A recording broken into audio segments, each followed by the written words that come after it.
Let's do that when we were still, working on it before, so I'll play 5 bars and you do some solos, and then we'll do it 4 times, and then we'll take it out. So.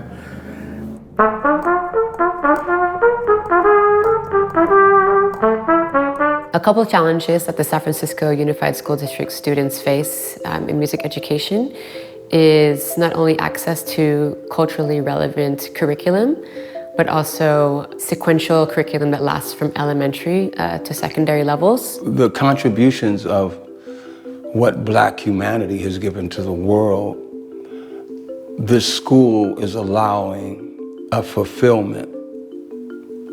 And not only a fulfillment, but I believe a promise that basically kind of was broken by America. Some of the issues facing older adults, either during the pandemic or pre-pandemic, are social isolation and transportation. Some of our students don't necessarily attach to the traditional classical settings. And so our hope is that we can inspire our students to see that, hey, just because you're not successful on a flute doesn't mean you're not a musician.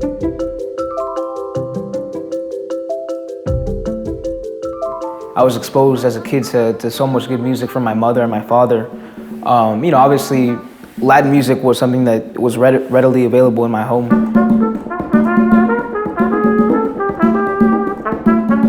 One day in the 8th grade, when I was in band class in James Lake Middle School, Miguel and Sylvia walked into recruiting members to join MDYMP. And I was really excited to join a Latin program because I'd never had that exposure before to a Latin-only program.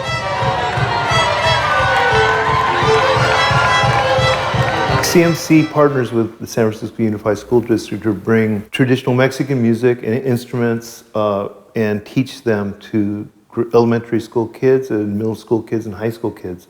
It's been very successful in doing that, exposing a lot of kids to music that their parents have listened to, especially here in this neighborhood. I think that MDYMP is very important for the Latin youth because it's showing us our roots, where we come from, what our music is as a culture, and it's being passed on to us and giving us the opportunity to be able to pass it on later. I think another facet of teaching this music is the fact that they can go out into their community, and it's almost a really natural doorstep into connecting to their community and being proud of who they are and sharing that with not only just students of Latinx heritage, but exposing others who are not to that type of music.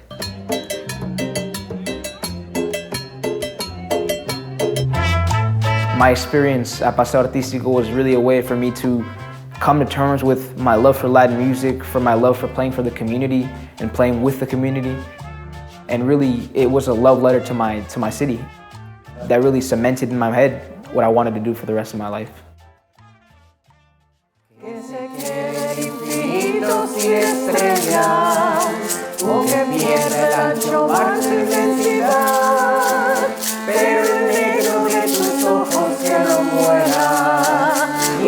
For me, it's been, I tell you, a lifesaver.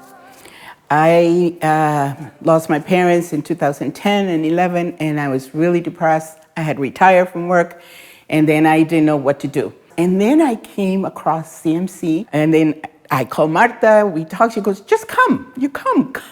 So I said, well, I never sang in my life before, right? She says, it doesn't matter.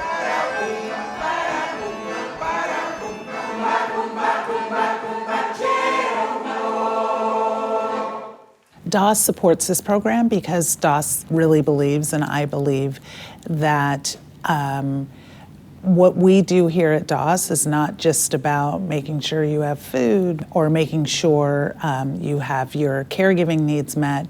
It's really about being able to live a life with dignity and purpose. And CMC offers this program where people can come and relate and visit and sing, and gives people a reason to get up in the morning.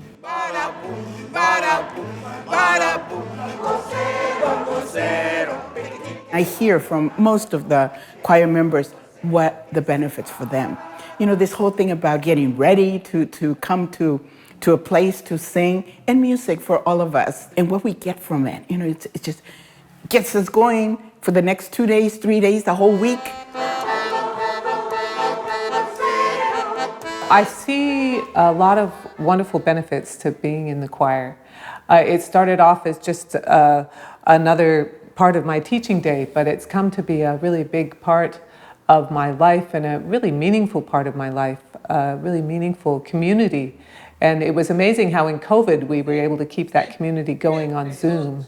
And that became a kind of lifeline, not only for the choir members, but for Marta and I as well. You know, we were all isolated, and to be able to meet, even on Zoom over COVID, was really meaningful. The spirit that these people bring, the older adult choirs bring, some of them, they don't even know if they had voices before they came into the choir.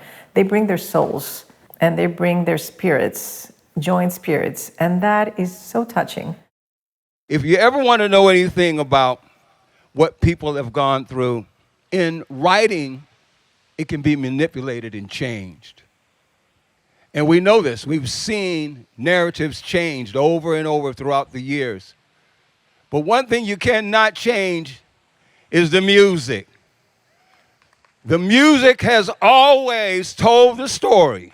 The History of Black Music Studies program here at the Community Music Center is designed to bring the student into a higher understanding and a deeper understanding of the contributions of Black music and what it has given to the world. Maestro has created a way of analyzing each step along this timeline of where the music comes from, and when appropriate, he inserts his own experience in his own family tree. I don't know where it came from. Maybe it was in my DNA, but I remember me and some of my family members, my brothers and sisters, we would just start keeping a rhythm. The program has connected many things for me, which I did not realize were connected. Learning about all the African percussion instruments and rhythms, and I'm seeing like, wait, I've seen this, you know, here and here and here, and I'm just sort of seeing the string, connecting all these different types of music that I've loved and studied and listened to all my life.